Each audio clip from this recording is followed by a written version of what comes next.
IP3 DAG signaling பார்க்குறோம். இந்த பாத்வேல ligand molecule GPCRல find ஆகும்போது GPCRல ஒரு சில கன்ஃபர்மேஷனல் சேஞ்சஸ் நடக்கும். என்னன்னு பார்த்தோம்னா இந்த G alpha GDP G alpha GTP convert ஆகும். அப்படி கன்வெர்ட் ஆகும்போது இந்த மொத்த காம்ப்ளெக்ஸ்ல இருந்து G alpha மட்டும் தனியாக டிசோசியேட் ஆகி வந்துடும். இப்போ வந்த G alpha GTP phospholipase C பீட்டான்ற ஒரு என்சைம் ஆக்டிவேட் பண்ணும். இந்த பாஸ்போலிபேஸ் C PIP2-வை IP3 ஆகவும் டேக் ஆகவும் கட் பண்ணும்.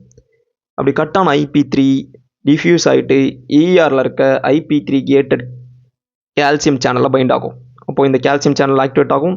ERலேருந்து சைட்டோபிளாஸ்த்துக்கு கால்சியம் நிறையா வரும். கால்சியம் லெவல் இன்க்ரீஸ் ஆகும்.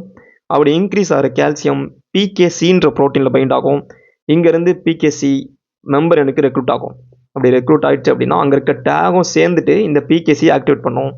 ஆக்டிவேட் ஆன PKC டார்கெட் ப்ரோட்டீன்ஸ் எல்லாம் பாஸ்போலேட் பண்ணும். ஓகே, அதுவும் இல்லாமல் இங்கேருந்து கால்சியம் கால்மாடுலின்ற ப்ரோட்டீன் ஆக்டிவேட் பண்ணும். ஓகே, இங்கே என்ன நடக்குதுன்னா PKC ஆக்டிவேட் ஆகிடுச்சு, கால்மாடுலின்ற ப்ரோட்டீன் ஆக்டிவேட் ஆகிடுச்சு. அதுக்கப்புறம் என்னென்ன செல்லுலார் ரெஸ்பான்சஸ்லாம் இருக்குமோ அதெல்லாம் ஆக்டிவேட் ஆகும். ஜீன் எக்ஸ்பிரஸ் ஆகிறதா இருக்கலாம், இல்லை செல் க்ரோத்துக்கான ப்ரோட்டீன்ஸ் ஆக்டிவேட் ஆகிறதா இருக்கலாம், இல்லை செல் டிஃப்ரென்ஷியேட் ஆகிறதுக்கான ப்ரோட்டீன்ஸாக இருக்கலாம். இது எல்லாமே ஆக்டிவேட் ஆகும். திரும்ப இந்த பார்த்து ஒரு ஃப்ளோ சார்ட் மாதிரி பார்ப்போம். எக்ஸ்ட்ரா செல்லுலர் லிகாண்ட் பைண்ட் ஆகும் GPCRல. இது GTPயை கன்வெர்ட் பண்ணும். இந்த G alpha GTP phospholipase C activate பண்ணும். பாஸ்போலிபேஸ் C பீட்டாவை ஆக்டிவேட் பண்ணும். அப்படி ஆக்டிவேட் ஆன பாஸ்போலிபேஸ் C பீட்டா IP3-யை கட் பண்ணும். நமக்கு PIP2-வை கட் பண்ணும். IP3யும் டேகும் கிடைக்கும். இந்த IP3 டிஃப்யூஸ் ஆகிட்டு ERல இருக்க கால்சியம் சேனல் ஓப்பன் பண்ணும். நமக்கு கால்சியம் லெவல் சைட்டோசெல்ல இன்க்ரீஸ் ஆகும். ப்ளஸ் டேகும் கால்சியம் லெவலும் சேர்ந்துட்டு PKC ஆக்டிவேட் பண்ணும். PKC டார்கெட் ப்ரோட்டீன்ஸ் ஆக்டிவேட் பண்ணும்.